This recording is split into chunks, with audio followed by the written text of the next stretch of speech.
I do need to shout out today's sponsor, which is Aptoide. Use promo code Kire Mobile 5 to save up to 20% on purchases. So how this works, and the reason why I partnered with them, is that if you're going to be spending money on these games, you just get a discount. It's really that simple.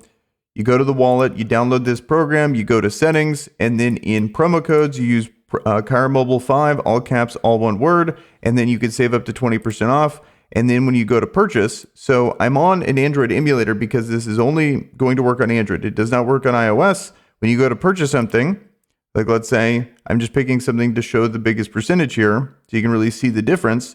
Boom, right there immediately, I save $13 if I were to spend on something like this. Then you get purchases back that is going to bank up in your AppCoin credits. And then once you have enough to purchase something all outright with these extra credits, then you'll be able to purchase that as well. That's how you get that up to 20% off discount. So thanks for Aptoide for sponsoring this video. And now let's get back to the content. Hey guys, it's going to Kire here with another Infinite Magicraid video. And in today's video, I'm going to be breaking down the new patch. It's live now. So I'm going to go over it, talk about the new heroes, and also talk about some of the changes that they made in game. And before we get in this video, I do want to shout out the Discord. Been really trying to build that out. So if you want to join, link down in the description, and hopefully you join the discussion there. So first thing is, this is my favorite thing. I love it when they do things like this where they make things just more convenient. When it comes to these games, these are like a daily grind. So having things that make things a little easier and understanding pain points to kind of get you in, get you out is really nice. And the first thing that they do is the energy system where you can actually AFK. I think that's one of the best things that this game has over Raid Shadow Legends. So you can actually just close out the game and then it's autoing in the background and it boosts the speed at which it autos. So I think that's really cool. That's something that Raid doesn't have. And then this quick purchase thing, I think they almost got there, but I think this is really nice. And I wanted to save my things because a lot of times I just don't even bother because it's super tedious to do everything optimally. Because I like to go, when this shows 15 in the top right, that's when I stop. But now I could just refresh this and then, okay, buy that. That's a snap buy. But I go to quick purchase. I go hero, XP potion, and then I just look for the blue shards and then buy those. And then also it kind of gets you a better idea of how much gold you're actually spending. The big thing is just don't hit others and then you're good. Because pretty much every single thing in the others, unless it's one of those like actually good ones, you're just going to be wasting gold there. So if I hit others, then I'm spending 2 million and I'm getting a pretty terrible value because it's going to be all these other pieces of gear that are just complete waste. But these refined shards are the things you have to manually click because they're going to be part of the other category. It kind of makes sense why they didn't make a whole thing for them, but I wish they were considered heroes. And then if people didn't want them, they can just unclick them. But I like to buy all of these, and I think it's worth it over the long haul when it comes to being able to buy, get heroes and get them leveled up. But before, it was so tedious that a lot of times I wouldn't do that, or I would tell myself I would do it, but then forget, something like that. Whereas now I just come in there every day, super easy. So then they did change the sanctuary, so it looks a little different. I do think this looks better, but basically a very small change that no one cares about. One thing I do want to touch on the sanctuary, though, is that this is like the thing I'm focusing on as like another form of progression. Like we have the guaranteed stuff here when it comes to Faction Abyss, but I'm trying to go more wide in my roster because it's like I want to progress through Red Mark, but then going wide allows you to progress directly through Red Mark because it's going to be boosting Catherine. Also going wide is going to help you push through this because your Catherine's now stronger, stuff like that. I know it's a long grind, but focusing on food has been a bigger priority than focusing on gear, in my opinion. And so just some kind of like side thing that I've been focusing on. And then let's actually talk about the new heroes. So I also did a poll to see what you guys thought about this. And this was 21 hours ago at the time of recording this, 72 votes. So a decent amount when it comes to this. But I was surprised by how many people wanted Nasil, and it tied with Inna. I think that's pretty interesting because seems like with Pollen, Nasil's kind of fallen off a bit. I know that he's incredibly oppressive, maybe kind of in that tier below when it's like super competitive in arena where most people are at, which I would say quite a few tiers below that. You know, like I don't really focus too much on PvP, so I could see just Nasil being a convenience thing where you throw him in and he's useful, freezes the enemy team, and you can just go about it. You're not like trying to compete at like the super high like top end version of Arena. So maybe that's why people are excited about him.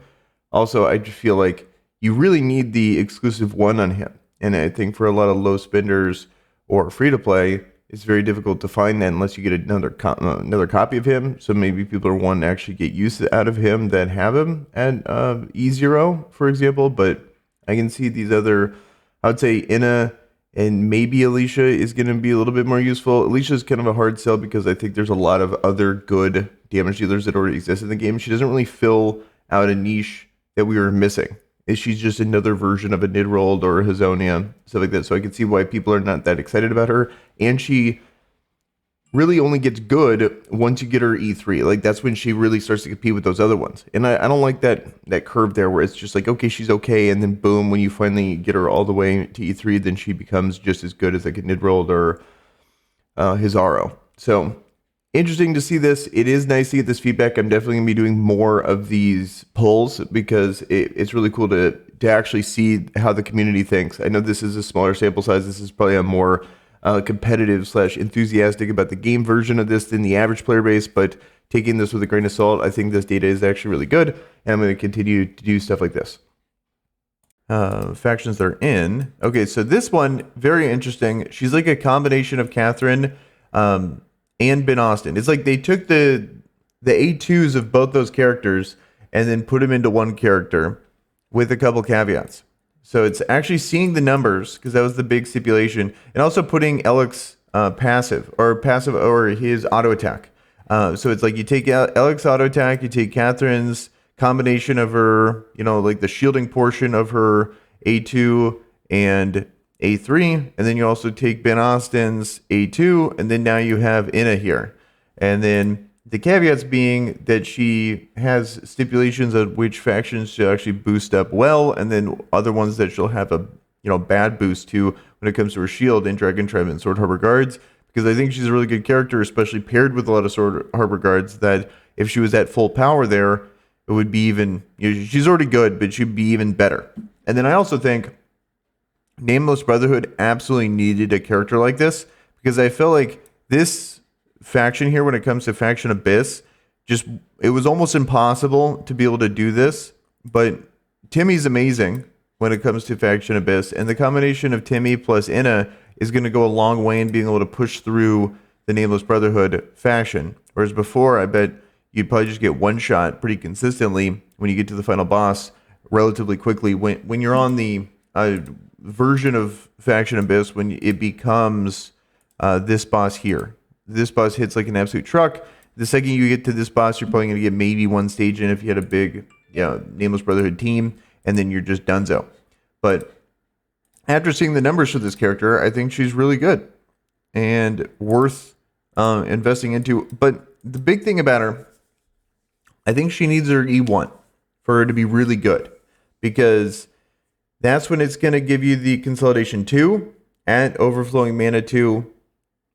And I think that's a really big deal, in my opinion. But then at E2, this is when she can start actually building up her layers. So maybe in practice, you kind of need her E2. It's hard for me to recommend characters like this, but having a 30% shield, and in some case 45%, it's okay. But I really think the combination of the Consolidation 2 and the shield really makes a big difference, especially on a one move here. Big thing about Catherine is, because the closest thing we got is Catherine when it comes to an effect like this, is that she has healing on her passive. So not only is she doing Consolidation, she's doing shielding.